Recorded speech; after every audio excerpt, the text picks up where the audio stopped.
Ago, everyone.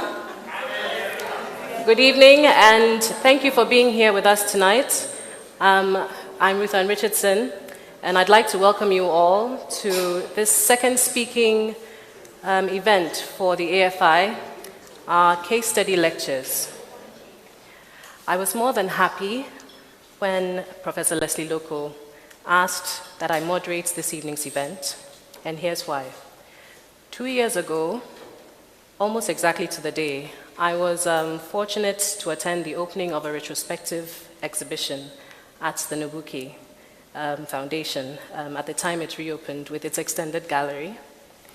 And it was to celebrate the works of the incredible, renowned, pioneer photographer, James Bano, a man who bridged continents and photographic genres to create the transatlantic narrative marked by his interest in people and culture. Like most of the people at the exhibition that day, I was deeply affected by the articulation of both form and space of the new gallery. Sculpted, versatile, beautifully concrete, with a play on light and shade. It was magnificent. And it was within this space that I was introduced to the work of our case study speakers for tonight, Baerbel, Muller, and Juergen Strohmayer. And much like the work of the photographer, James Bano, Baerbel and Juergen bridge the gap across cultural divides with their sensitive experimental approach to architecture. Baerbel and Juergen are both based in Vienna, as well as Austria and Accra. Baerbel Muller is an architect and researcher, and she is the associate professor at the Institute of Architecture at the University of Applied Arts in Vienna. She's also the head of Applied Foreign Affairs, a lab which investigates spatial and environmental cultural phenomena in rural and urban Sub-Saharan Africa and Middle East.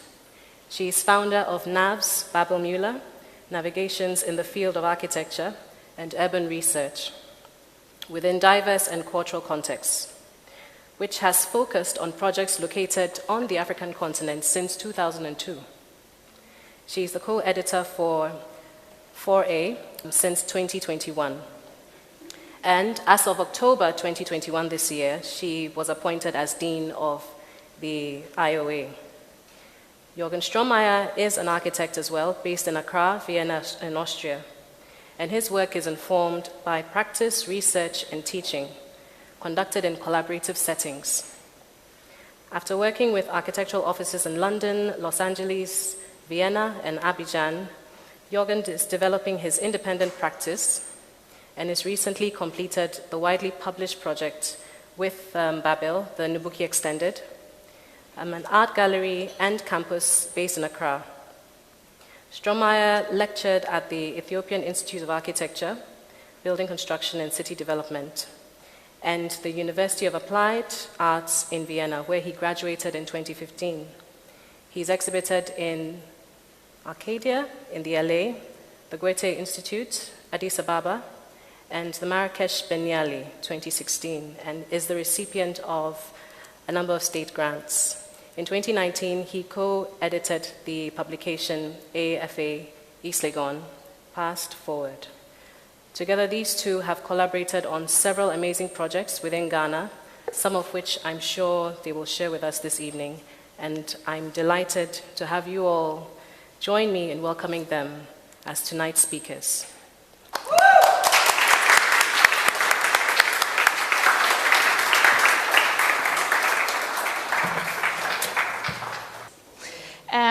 Ruth Ann, thank you for this lovely introduction, and thank you to the African Futures Institute for having us tonight, and first and foremost, thank you to Leslie Loko, who unfortunately is not joining us, and thank you to all of you for coming. We are especially excited to speak in the series titled Case Studies. And tonight we want to introduce 3 projects to you, which are case studies for us in case studies in context, typology, and reprogramming. So Ruth Ann mentioned the Nubuke Extended Project, Nubuke Foundation, East Legon, Accra. I assume that most of the audience being here tonight have been there.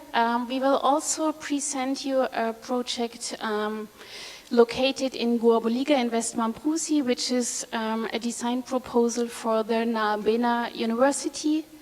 And then we will shortly introduce a proposal for the Nuku Center for Photography Research and Practice in Tamale.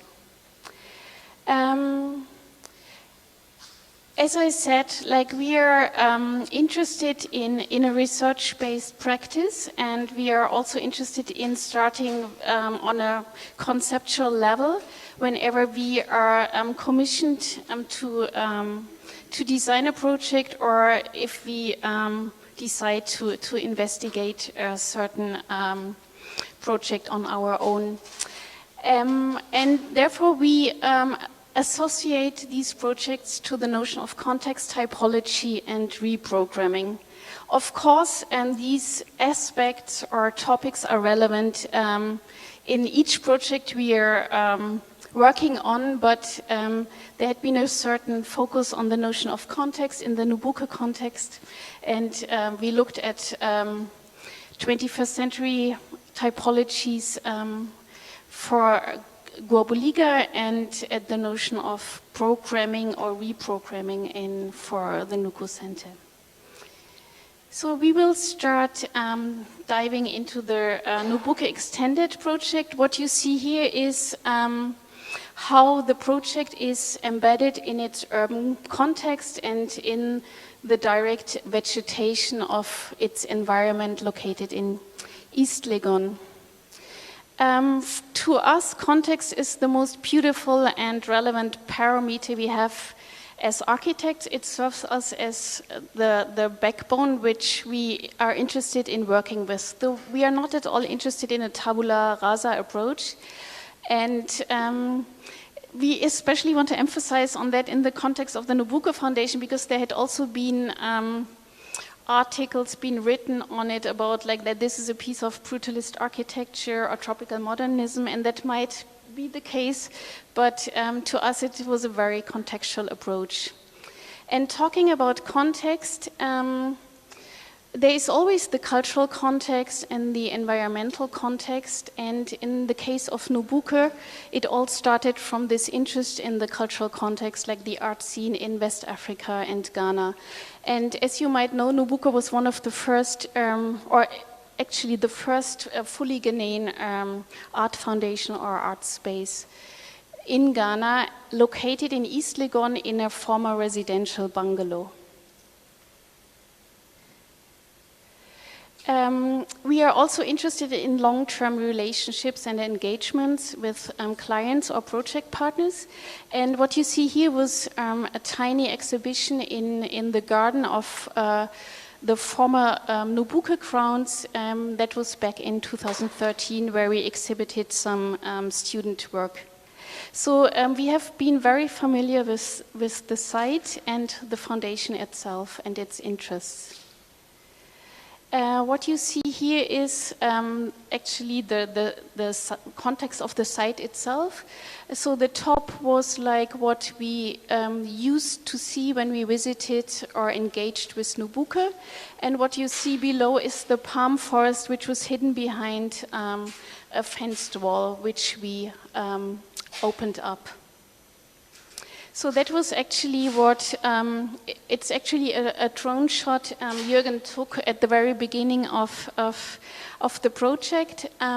So it was in summer 2016, August 2016, that out of the blue somehow there came this request from Nubuke to come up with a proposal for an expansion. It was a very clear project brief. And as far as we are informed, there had been other architects invited, so it was a kind of informal competition situation. And we learned later that we have been the only ones who responded in a way like that. We didn't propose a demolition of the existing bungalow. And that's, again, one aspect of our contextual approach, that we carefully look at what is there. So this is like basically the site plan we came up with. Like we decided to somehow reprogram the existing bungalow and freeing it from its being quite tiny spaces in it. And we decided to keep the beauty of the garden by designing a structure which would hover above the garden. And as you can see here, we also heavily center or like celebrate the famous Nubuke almond tree, which somehow became the center of the proposal for the site. As a here you see the tree and the new structure. And here you see like how we opened up the grounds so that the palm forest would be included. And again, like the idea was to work with the vegetation as context and to design the building in a way like that all this vegetation and all the trees, so to say, can be kept.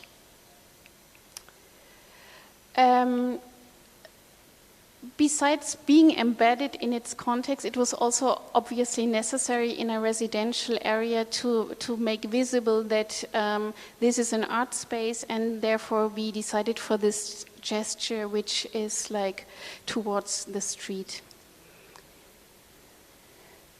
When it comes to the design of the building itself, embedded in the Nubuke grounds, it was of importance to have this navigational approach, or like experiencing space in sequence and not having sharp borders or boundaries between inside and outside space.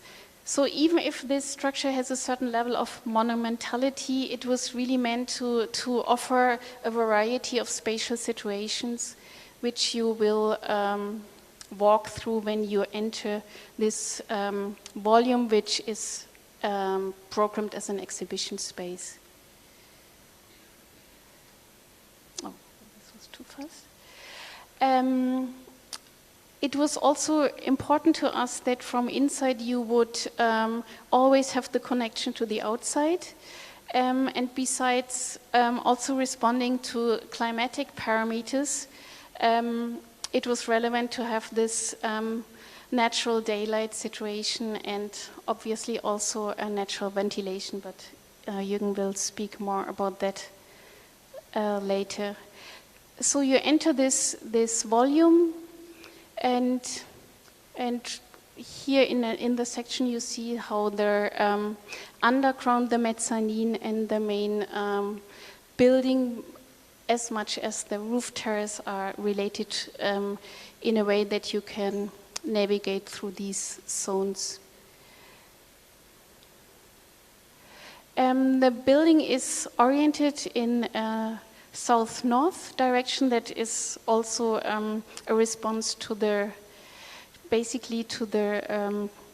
climatic context, and so to say the wind directions in Accra.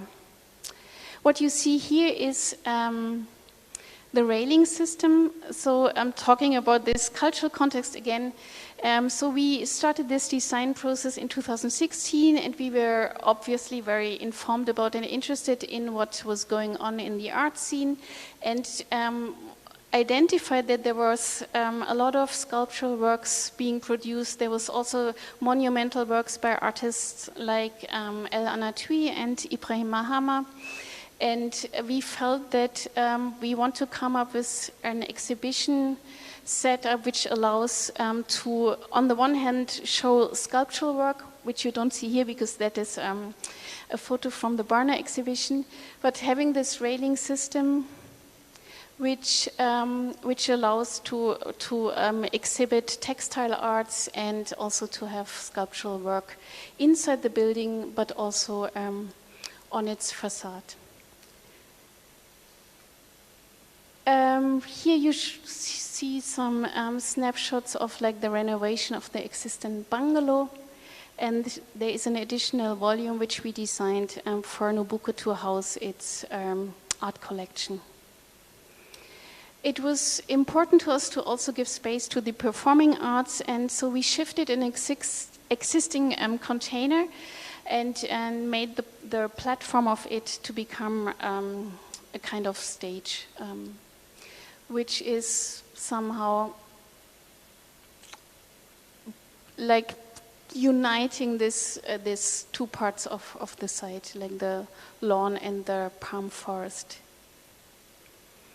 So All right, thank you. Thank you, Baerbel and Ruth Ann. Good evening. So within the broader design for the grounds, which include also, besides the gallery, also the renovation, an archive, an artist in residency, a cafeteria and children's library, as well as the stage.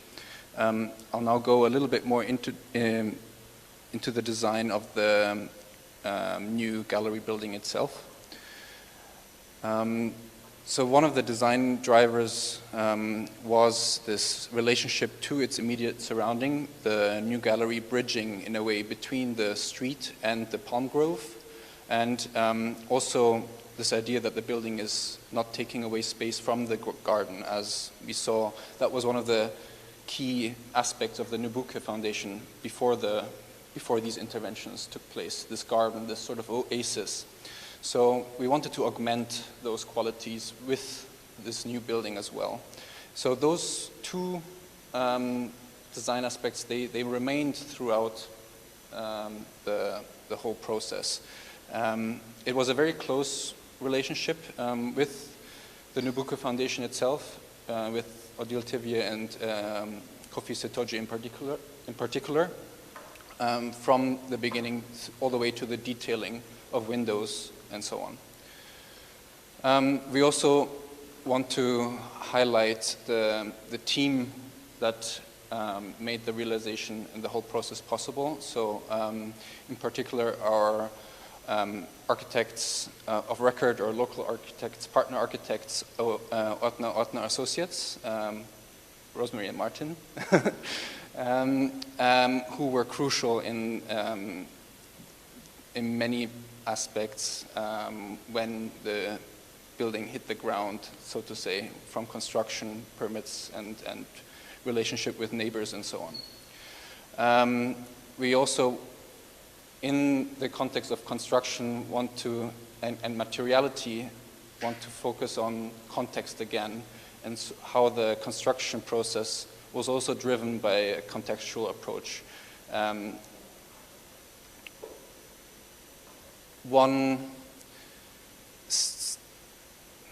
The whole building of the gallery was done from scratch without imported building elements by mostly individual tradespeople or a small contractor in the case of the concrete works. Our focus was definitely in investing in the space and the volume in a way to provide adequate space for art instead of sort of cladding materials. So we started using this abstraction of this six-sided box to talk about the design of the Nubuke Gallery. If you imagine it as a six-sided box, each one is treated to respond to climatic parameters. We're lifting the building off the ground, allowing sort of a microclimate to develop underneath it, shaded areas, and also wind to flow underneath. We have a green roof on top that sort of mitigates or reduces the solar impact from the top. Our eastern and western walls are the closed concrete walls that provide on the interior surface area to hang art, but also they block out the strong sun coming from the east and the west. And we've got the northern and southern openings in the building, these very large apertures that are directed in to allow passive ventilation to occur. they're also oriented into the surrounding green spaces. So here you see a construction photo where you have this concrete volume which has all these openings directed into green spaces, but it also structurally functions as this tube.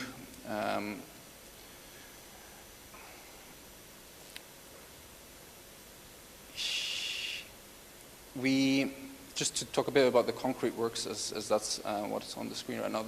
We worked very closely with the contractor in developing this detail and working with available Wawa boards and reusing them up to 4 times. So being quite conscious about both financial and ecological sustainability in this case. And concrete was chosen for a few reasons. Also its longevity, its maintenance aspects, but also trying to achieve a lot with a single material, as the concrete in our case allowed us to have these larger column-free spaces. The whole thing is sitting on pile foundations, as we are surrounded by 2 streams, which made the ground not very easy to work with. So even in the foundation design, there's sort of I always enjoyed the idea of thinking of it as this low impact structural design where you go down in points. And on this sits the larger building supported by these shear walls on the ground floor, and this tube that functions structurally as one element. Here are those walls mentioned. The pattern of the board-formed concrete was also accentuating in a way then this tube-like quality of the building volume itself and the dynamics on the site. Here you see the view of the southern window into the palm grove.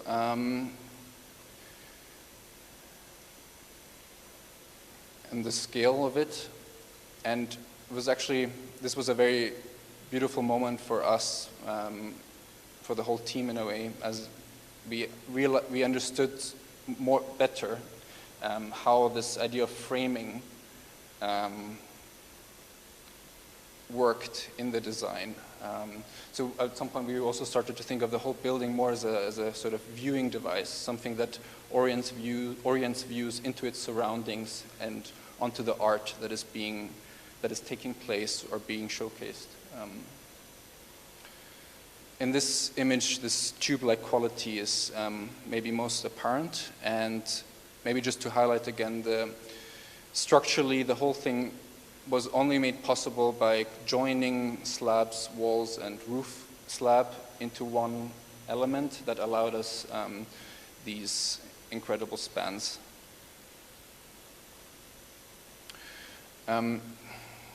Here you see the forest of props that had to remain in place throughout the construction until we were essentially done with the building. The whole concrete was mixed on site, mostly by hand.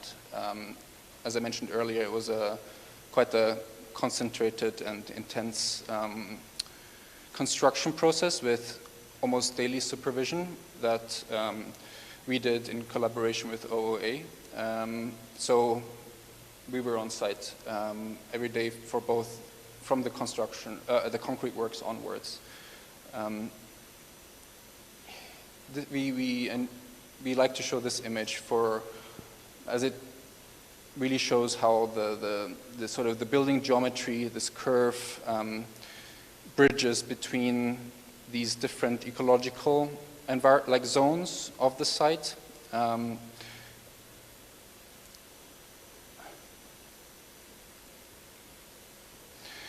now the other elements. It's quite a reduced design, so we did go through iterations of designing all these other elements in a way to bring the overall geometry more to the foreground. So there's a sort of reduced minimalist sensibility to all of the other building elements that were designed.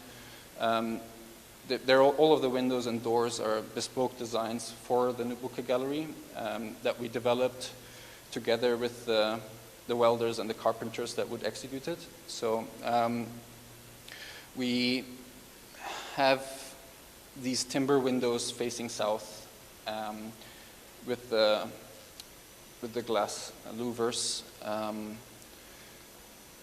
that then created these views into the palm grove. And there's this progression of different louver systems. As you move through the building, you're faced with these more fragile, smaller glass louvers and timber frames towards the south that then gradually move to larger glass louvers as you move through the building into these large-scale vertical louvers in metal frames that responded more to the urban facade of the building. And yes, these were also developed together with the welders on site and built from scratch at the site.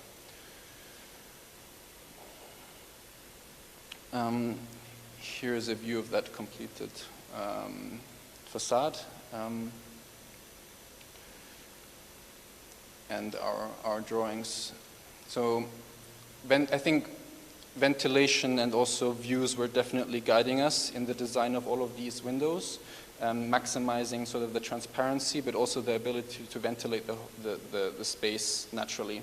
So it was done, it actually came from the Nubuke Foundation itself, that there are, for example, no mosquito nets in the building, which increases sort of the transparency, especially in the south, and again, reinforcing this sort of reduced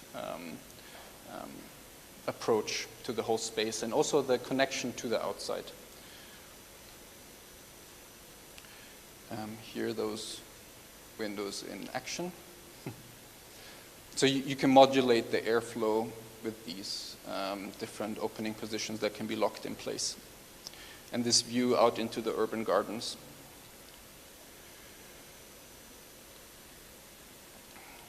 Some views of the completed building.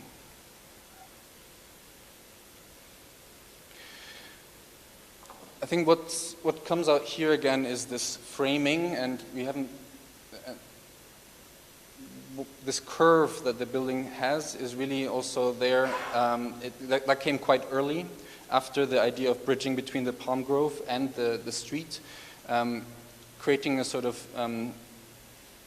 unhindered connection between those spaces and framing this courtyard, this urban scale courtyard between the old Nubuke Foundation bungalow and this new gallery, with the lawn and the almond tree at its center.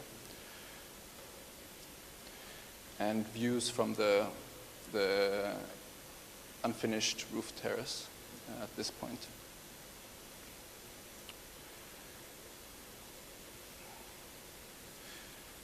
So this idea of this destination that Nubuke was and still is, this place that almost acts like an oasis in the city because of all of its green spaces, was really augmented and highlighted through this architectural intervention.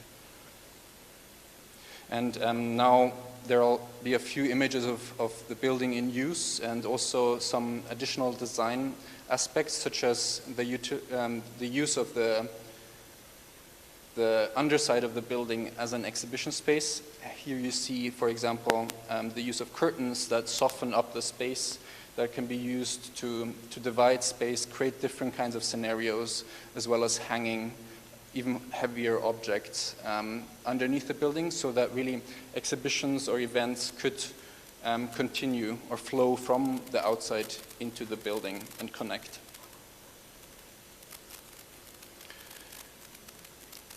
The building acting as a backdrop in this case for one of the preview events that took place while the building was still under construction. And it was really exciting then for both of us to see how different parts of the building were being used, and we heard stories tonight of events taking place in different constellations throughout the building, underneath the building, and in unexpected ways for us too. So here's a play put on by Efua Sutherland and the Accra Theatre Workshop, using the entrance stairs and that atrium sort of situation as the stage itself, which then flowed out into the grounds and this stage platform in the palm grove. And exhibitions themselves have been utilizing the space in different forms, from hanging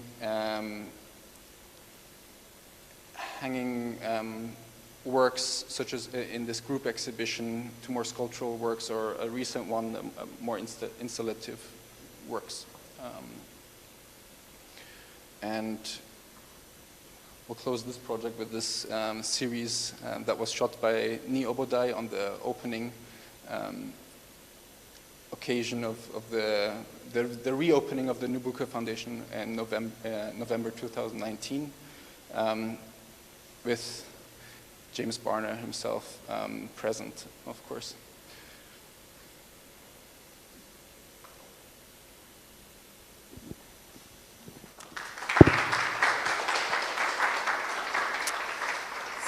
So we jump to another part of Ghana now, to Guabuliga in West Mambruli. And so we see that as a case study in typology.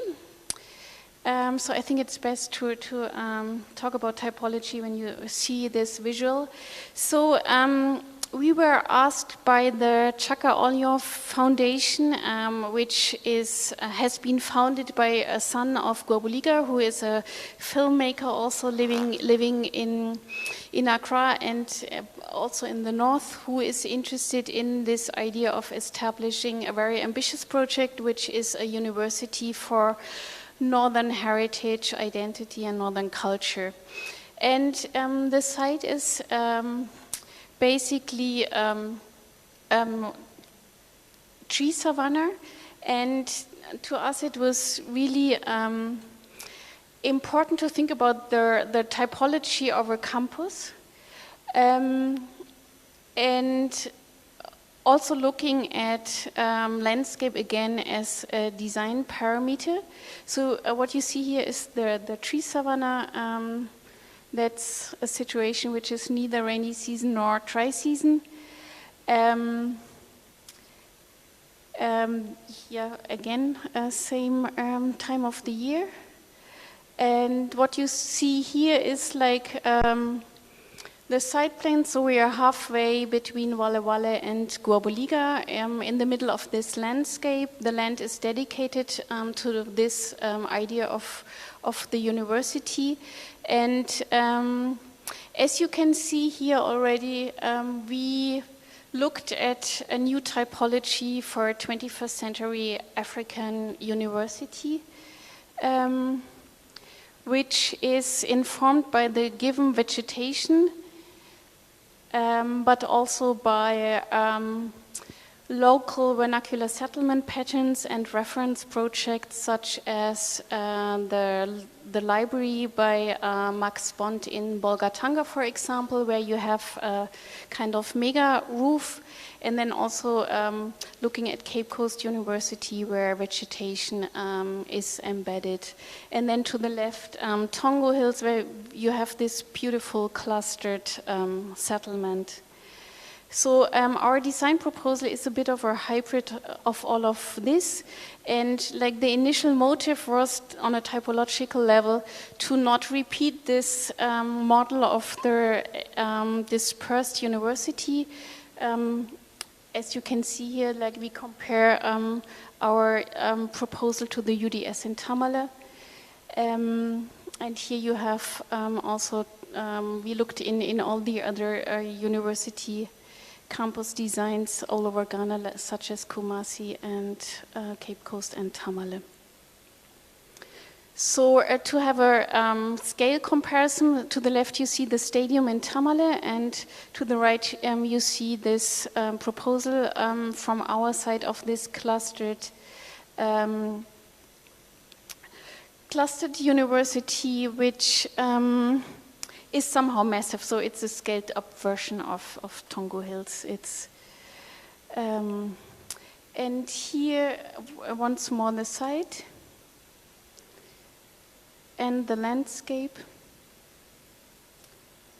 And I think I hand over to you too. Yes.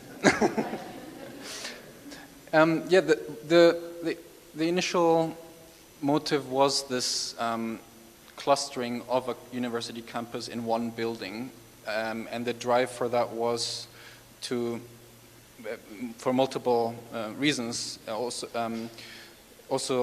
a sustainable aspect of sort of allowing pedestrian movement in this very hot and climate to work underneath a shaded roof, for example.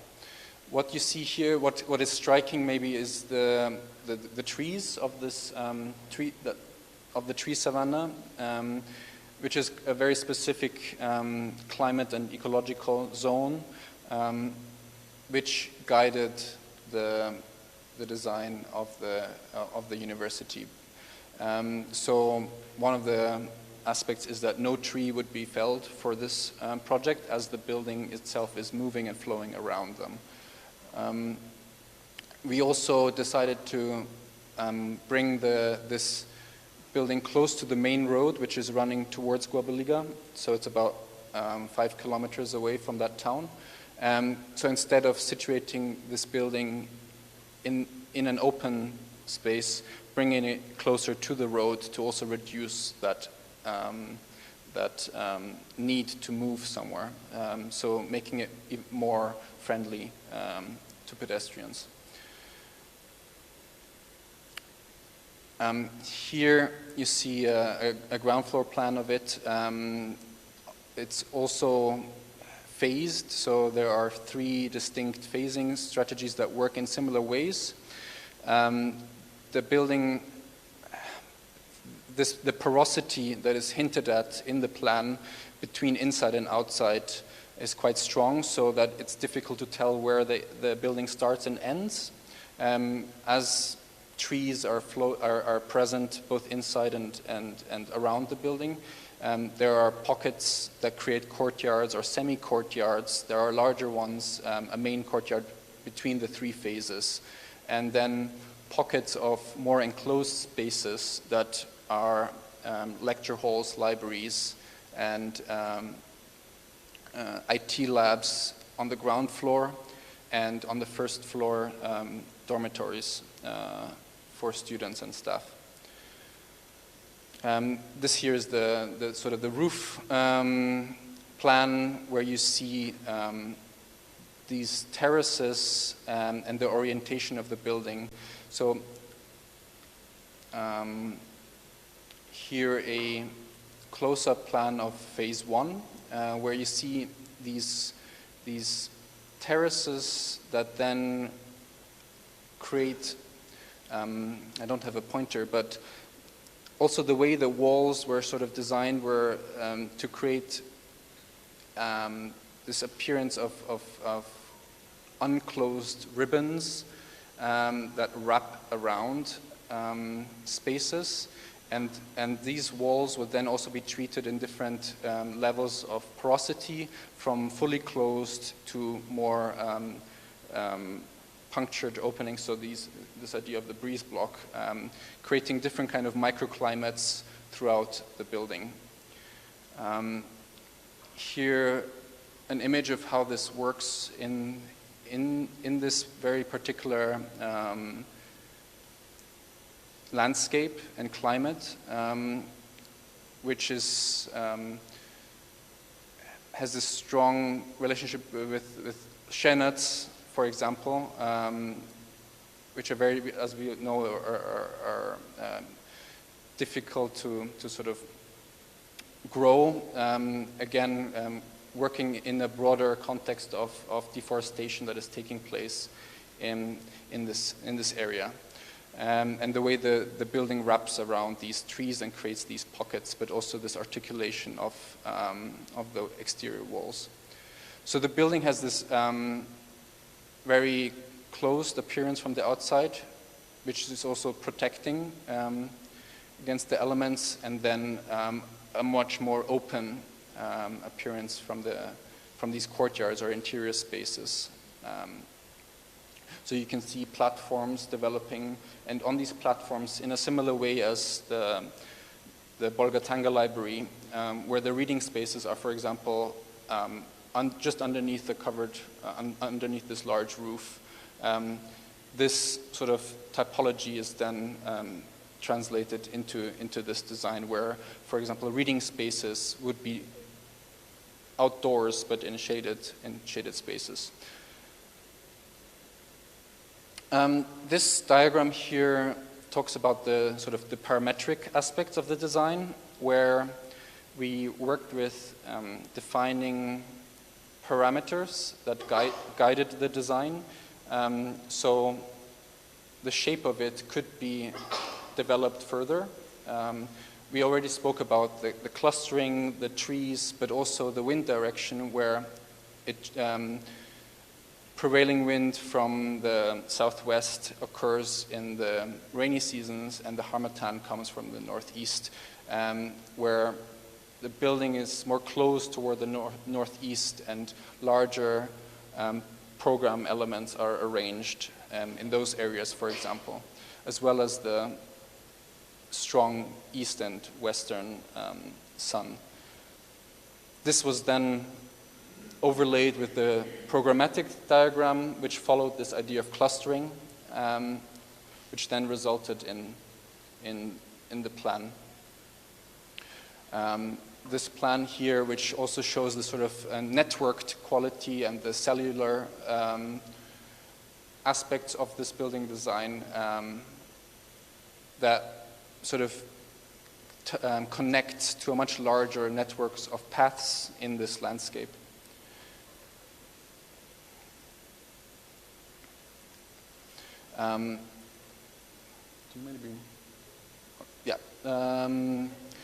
Well, we both have a long-term relationship with Guabaliga, and so there is a strong relationship, for example, with the chief and the founder of the Chaka Orleans Foundation, who is from Guabaliga.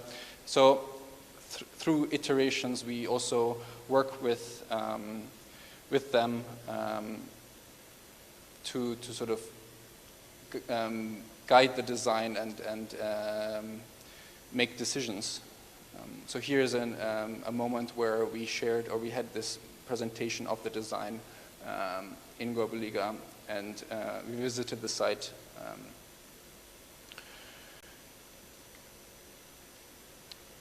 So this is our proposal for the Nabewa University, and tonight we wanted to highlight the typological sort of discourse that is in part of that design.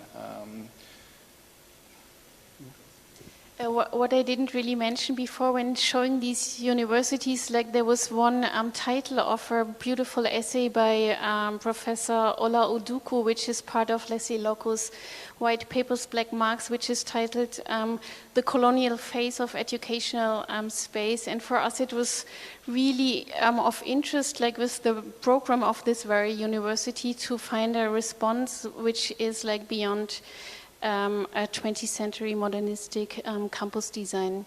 But nevertheless, there is also like resistance from the client side, and that's something which we should also somehow mention, that when you come up with new typologies, or also if you react differently on a context or reprogram a space, that there's also a lot of unlearning necessary, because there is so many given ideas on how a building or how a planning project such as this one should look like. And the two of us at least are really especially excited about this typology because we think it would be wonderful to see it realized, even if we doubt that it ever happens. Yeah. All right.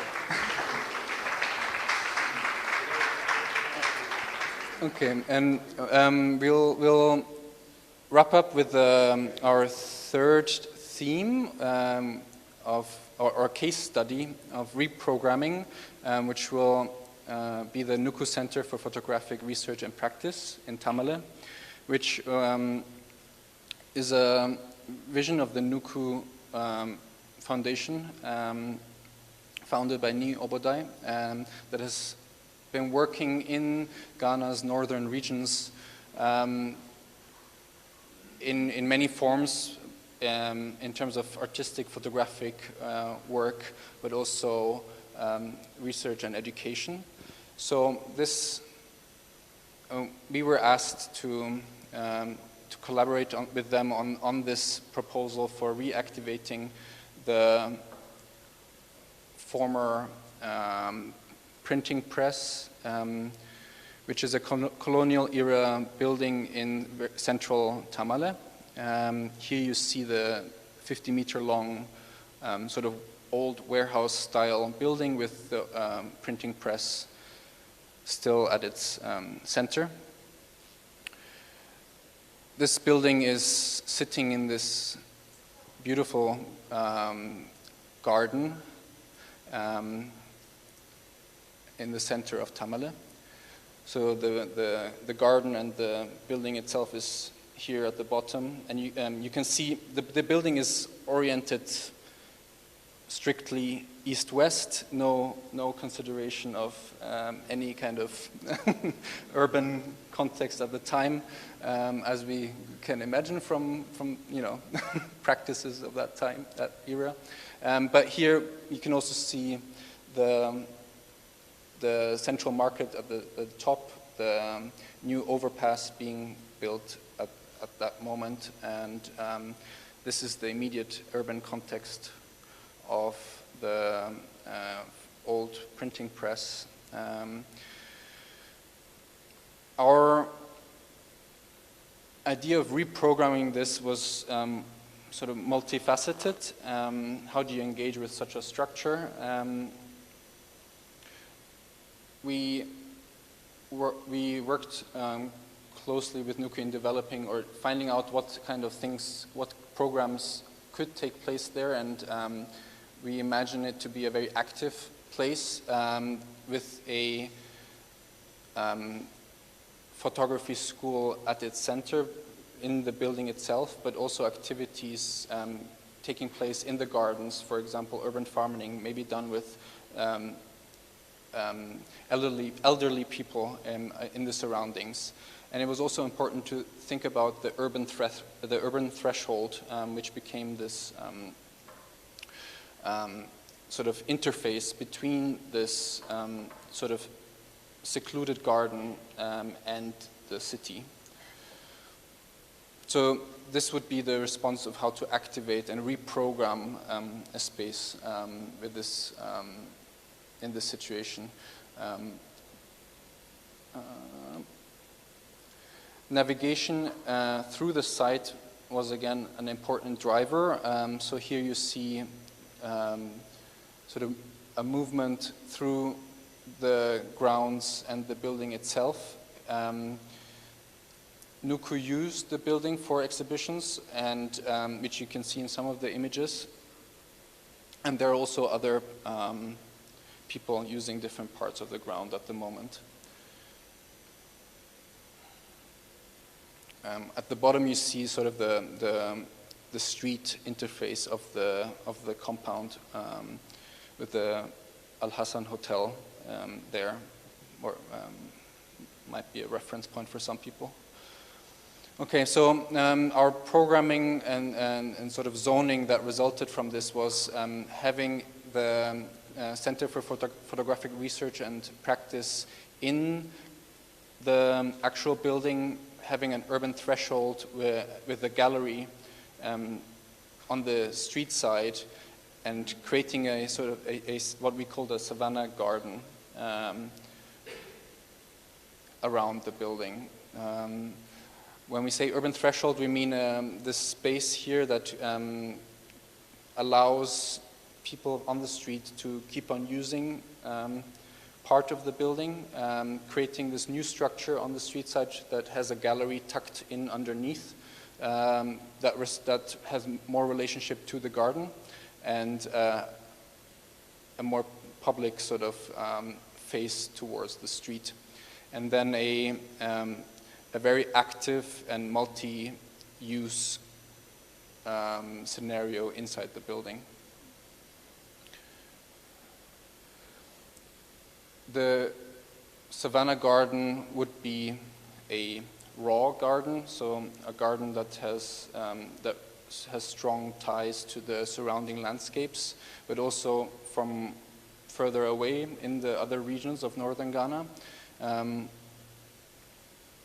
And again, looking at this sort of this roofscape, this pattern as a way of guiding the different activities, program aspects that take place in close proximity and adjacency, which we imagine in the Nuku Center in Tamale.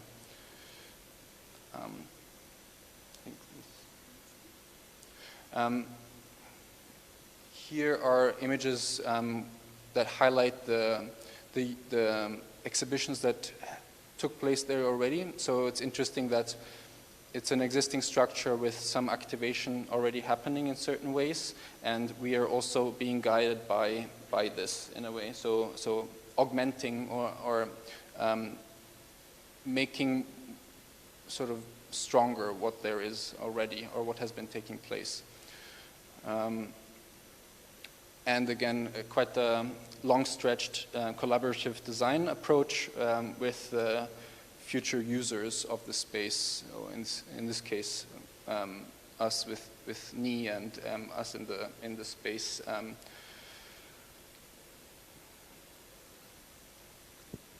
So we will close with the second design iteration of this project. So it was that there hadn't been the means to realize this whole project, which comprises like the whole compound.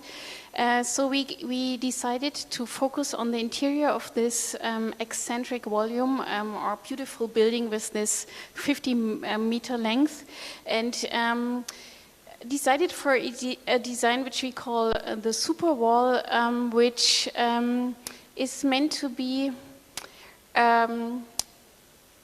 a kind of infrastructural element, which is also zoning and dividing this space, which is kinetic and movable, so you can generate different spatial scenarios for the users. And the zoning, so like from Nuku's side, it was important to differentiate in 3 zones, which is like spaces for teachers, and then a part of the building being the photographic school for students, and then another part where exhibitions can take place and where you invite a public. And our design approach was like that. We decided we don't want to sit and design this super wall, but that we would try to take it from a one-to-one outlining and like from the basically the body space experience. And so we did for several days. We did this outlinings on the floor to come up with the ideal proportions.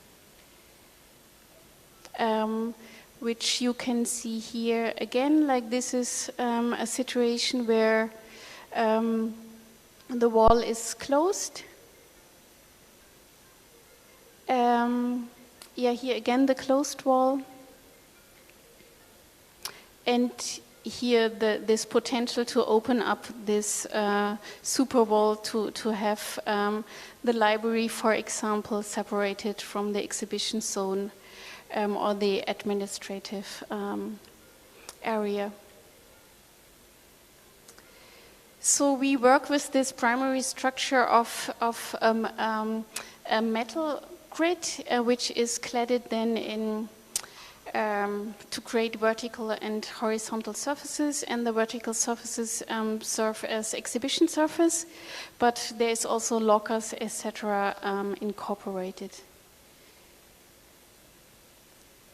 And the whole super wall is also like somehow highlighting the old printing press, which we decided not to remove. And here you see different spatial scenarios in how students would sit and learn and work. So we felt like that it would be wonderful to at least realize a prototype which happened actually in Accra, and which we transported into the space to somehow experience how it functions in relation and proportion to the existing structure, and also how claddings would work. So we close with this, and hope that this was not too long, and you still have energy to come up with questions and just have a bit of a discussion or conversation. Thank you. And I'm going to ask that you leave it on this slide. Thank you so much, Baerbel and Juergen. Thank you so much. So it's really been very interesting, a very interesting look at a lot of different typologies. And I'm sure for a lot of people, we thought we're just going to see, one focus. But there's so many things that point to that. And you've touched on so many broad concepts, long-term relationships with sites, context as, the central focus, transparency and communication with microenvironments. And I love that you focused on the Nagba way as one of these, chosen subjects, because we understand education as that entry point for ideas. So it's really interesting, and I think there are lots of students in the audience today. I'm really happy to see a lot of familiar faces from within that generation, because this is where it starts, the experimental approach that you're, showing us to architecture and its realization. And you touched on Max Bond, Jr. We've experienced this before in the country, haven't we? In the past, in the 1950s and 1960s, where there was a lot of experimental work done. And that was a really, really important project to highlight, the Children's Library by James Max Bond, because then it shows you how, even as an African-American architect, he was affected by this first typology. Are there takeaways? And you talked about unlearning, as part of kind of like the process you have to go through. Is it something that happens very often when you're dealing with sites like this, that you unlearn and learn and relearn? Yes, I think we do that intensely, and like in the case of this university proposal, I mean, I think I spent almost 2 years of my life in this village, and it's fascinating if you and also a bit frustrating as an architect if you're in this vernacular setups and you see that the compound structures built by locals based on traditional parameters, which also make total sense and are also related to for example, climatic or environmental conditions and parameters. There is a lot of beauty in that, and it's quite interesting to go through translation processes in somehow not formalizing the informal, which wouldn't function, but read like the essence in that, and then translate it into something which is a 21st century architecture which fits into contemporary Ghana. Yeah, it's incredible. And I think for a lot of us, the focus is always the realized project as opposed to, the process. And when you look at Nubuke as, a realized project, I mean, beyond everything else that we can see within it, is the focus on long-term relationships. And that's one of the things I love about architecture and construction, that you can build these multi-level relationships with several persons, different persons. In Nubuke, you focused a lot on the relationships between the local artisans, the architects of record, and yourselves. Is this, again, something that you look to do? Is architecture more about the process for you than the realization of the build itself? I think that's a very interesting question, especially when it comes to our collaboration, because I'm the one who is very interested in the process, whereby Juergen is more, but maybe... Yes, it's an ongoing Perfect discussion. Match. It's an ongoing discussion. So she can get away with doing the log. Oh, I see, but please go on. Yes, but I think it's true, and I think that it's important to understand architecture in a broader sense, that architecture is not just a building, but there are invisible architectures that we can identify, and also the whole time that the time factor in it. Sometimes, as architects, you do build buildings, and then I think all of that sort of experience and awareness of understanding architecture as more than just that physical artifact becomes important, because it comes with this responsibility, and it can be a violent thing, breaking ground and so on. Understanding that, I think, is crucial when going forward with an actual building. I think so too. It's almost a giving back for that process, that concrete process, and it's beautiful. We'll open up to the audience. Anyone with any questions to open up? Okay, thank you for an interesting presentation.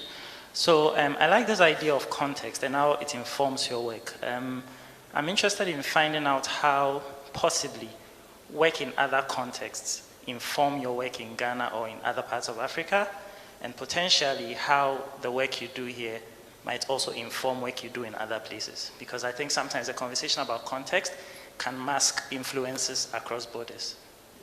I think it doesn't really matter where you are. If your approach is like taking a context serious, then you take serious whatever is there.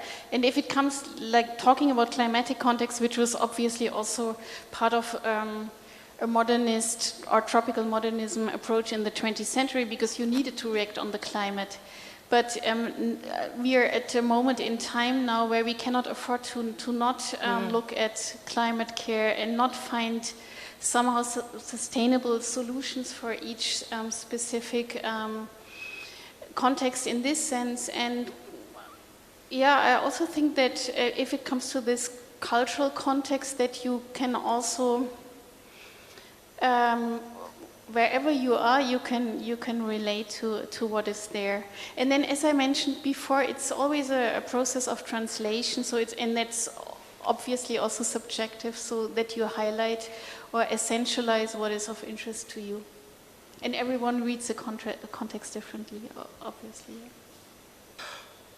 There seems to be a unique commitment to using locally sourced materials in the projects you enumerated, especially Nubuke Extended, if I'm wrong. I wanted to know what unique challenges you may have had in doing so, and what the pros were, the pros and cons to doing so were, simply put. Very interesting. Hope it wasn't too hard a question. Are you referring to Nubuke and its materiality especially, or? So let's go with that specificity, yes. Mm-hmm. Yeah. I mean, there is, we could talk about that for long. I mean, because we talked about context, and we didn't really talk about the context of Accra at that time, which I also see a bit differently now, but like 5 years ago, we felt that there is a lot of structures coming up which are cladded with millions of imported materials, and that it's a kind of overkill of these also rather cheap materials, and that it was very clear that we want to highlight the arts, and that that there is a vivid audience in Nubuke, and that it's all about the people and the art, and that we try to come up with an urban response which is a very monolithic materiality. And so the choice of concrete resulted from this idea that it's on the one hand lasting, and it's also easy to be maintained, and it doesn't need maintenance, which is a huge topic in Ghana, or it's a challenge in this climate. And then also like having this letting the art breathe in a space which doesn't have this overkill of materials. That was one of the motives. You also asked about challenges, and I would answer with, well, in the book in particular, there was, as we designed everything, it was sort of nice. That's what you want. No, but the way you put it is apt, in the sense that it's this commitment to using local materials, and not just local materials, but local artisans as well, local builders, almost as a, demonstration and, confirmation that it can be done here and can be done locally. So it's interesting that there's this commitment to it, I think, yeah. And one of the building's triumphs, yeah. Mr. Max? Thank you, Ruth.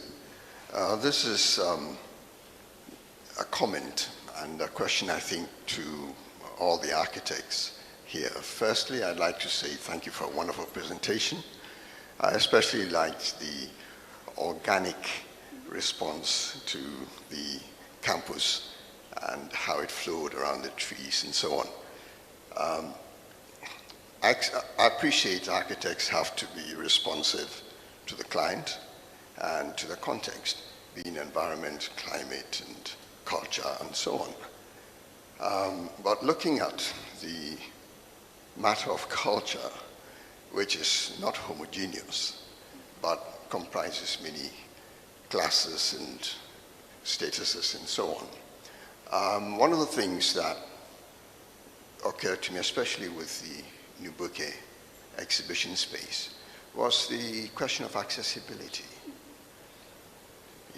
And I'm wondering how, or to what extent the architects in our society have a responsibility to remind the client that there are accessibility challenges within any society that need to be accommodated. Yeah, actually, there is a easy answer to that. Like there was a design proposal which included a ramp like that. When you look at this facade, actually, like where this one window towards the garden is, like that was meant to be actually a door which leaded into a ramp which would go through the garden for easy accessibility, which couldn't be realized due to the lack of budget. And there is the interest of Nubuke to include a lift in the near future. So it's not that we oversaw that, neither the client nor us. Yeah. Thank you. Something you spoke about on more than one occasion was how these spaces were a bit like an oasis. So with Nubuke and the drone shot, you see the sort of like green little sort of patch, and it's sort of inward looking. And you sort of see elements of it with how you respond with your various projects. So for example, with Nubuke, the elevation of the form, while it allows people on the street to see what's going on, it still sort of places a gentle threshold that prevents people from sort of necessarily just walking through, right? And then with this, I thought it was interesting because you bring it closer to the road. With the university, you bring it closer to the road, which makes it more accessible, but you're still protecting the interior by making it like these really beautiful courtyard spaces and all that kind of thing, but it's got that protective feel to the oasis. And then with the Nuku project, you still respond again to the urban sort of situation or the surroundings by having that, that sort of amphitheater sort of thing happening towards the pavement. and then the gallery is underneath it. I didn't see the plan well, so I don't know if there was sort of access to it from that. And I just find that really interesting because for me, a lot of the time I'm asking how do we sort of bridge that sort of thing where you want to protect these oases, but you also want to soften the thresholds so that people who wouldn't necessarily be going through these spaces are able to engage them. And so I was just wondering how you came to that sort of, that, the balance that, is clear in your 3 projects. I think that in all 3 cases, there was this common interest between the clients or project partners and us that it's inclusive spaces and that all these entrance solutions, so to say, respond to that so that you wouldn't, it doesn't really matter if you're a farmer or if you're a professor, but that you would feel comfortable to enter.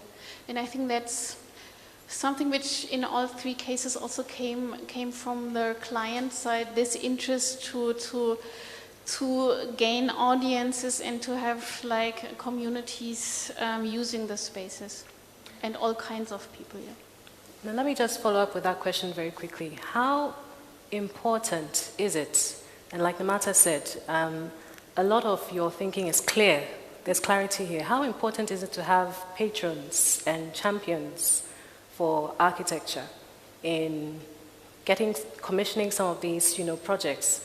With Nubuke, for instance, you had a very, huge patron in the form of the owner herself, and with the campus as well, although not realized. And with the other projects, how important is it to have the backing and the buy-in of whomever it is that your client is, as a patron, Yeah, I think in the case of these projects especially, it's really clear that clients drive, are strong project partners with a vision that then are crafted together with the architects. I think that's the case in all 3 projects. So, yeah. Clear enough? So you seem to be heavily influenced by vegetation as a consideration of context. Do you consider yourselves aligned with and driven by sustainability, specifically through vegetative preservation? And would you say that is your main consideration in site analysis and planning? Yeah, I think there was a time in architecture, maybe 15 years ago, or 10 years ago, where you would really emphasize on this notion of sustainability, and I think it's a must nowadays, and therefore we don't really emphasize on it, like speaking about it, but of course it's considered. And in a context like Accra, I think it's really dramatic how there is amazing vegetation, or trees who are really I don't know their age, 70-year-old trees are felled, or that there is people acquiring land even in places like Aburi, and the first gesture is cutting down all the trees, and therefore I think especially in this context it's crucial to yeah, that's what I have to say. Yeah. There's a question in the front. I just wanted to highlight on 1 or 2 things which I noticed in all the 3 projects. There's a sense of poetry which you see in the solutions. It doesn't matter whether you want to contextualize it or you want to explain by something that has happened there. And I just wanted you to make that commentary about the importance of some level of poetry which comes into this, so that at the end of the day you see definitely architecture has something that touches the soul, and I see it in all the projects, and if you want to make a comment on that.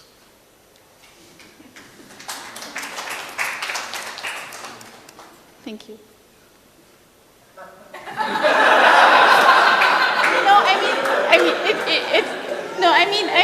It was a statement. No, it was not a question.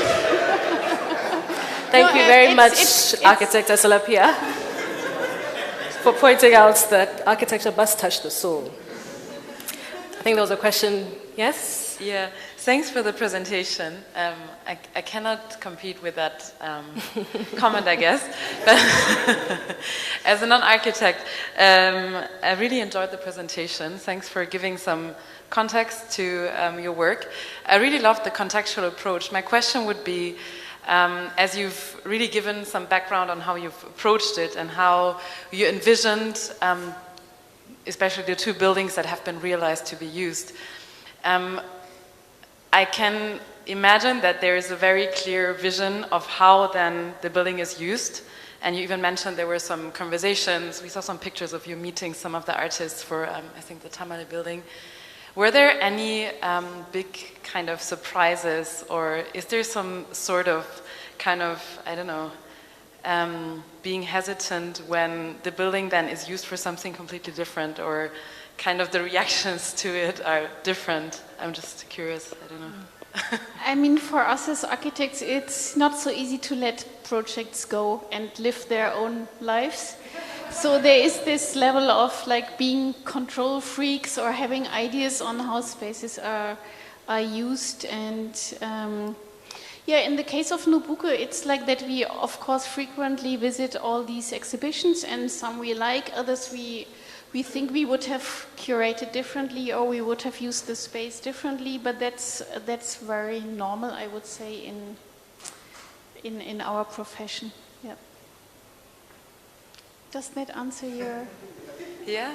I think there's a question right here. Is there?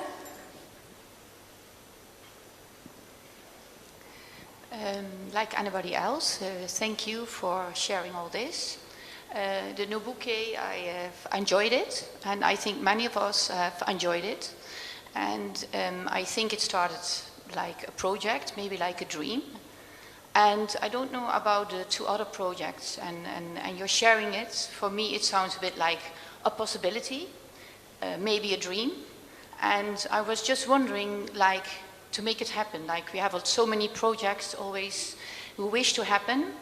But now I thought maybe there's an occasion, maybe asking you, what can we do to make it happen? Because I think for a lot of things, especially on the cultural part, is very often depending on, like, let's say, private people who are involved. And I really appreciate, like, for example, at Nubuke, you can always come and you don't even have to participate. It's even a participation voluntarily if you would like to.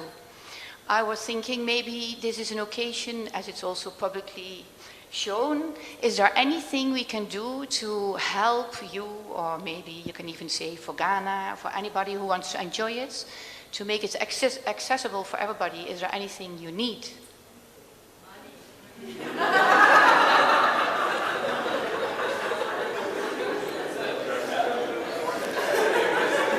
I think that was the answer right there.